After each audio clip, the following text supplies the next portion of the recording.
Hi everyone, I wish everyone to be happy. இன்னைக்கு நம்ம pronoun-ஓட example sentenceலாம் பார்க்கலாம். First, I write my homework. நான் என்னுடைய வீட்டு பாடம் செய்கிறேன். You make your bed. நீ உன் படுக்கையை போடு. Next, she sleeps in her room. She sleeps in her room.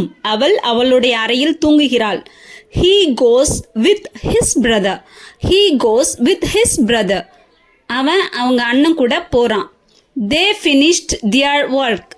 They finished their work. அவர்கள் அவர்களுடைய வேலையை முடித்து விட்டார்கள். We were speaking with our class teacher. We were speaking with our class teacher. நாங்கள் எங்களுடைய ஆசிரியருடன் பேசிக் கொண்டிருந்தோம்.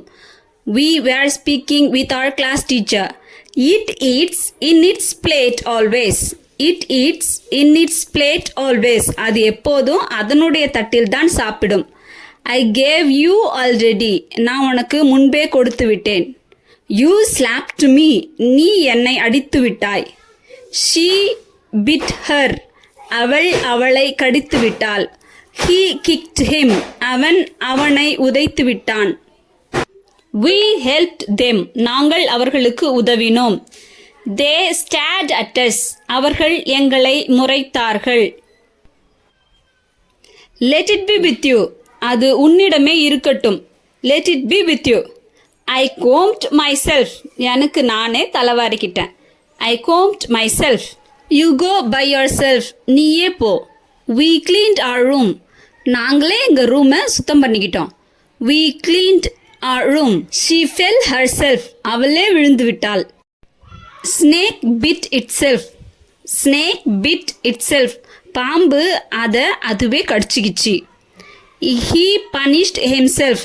He punished himself. அவன் அவனையே தண்டித்து கொண்டான்.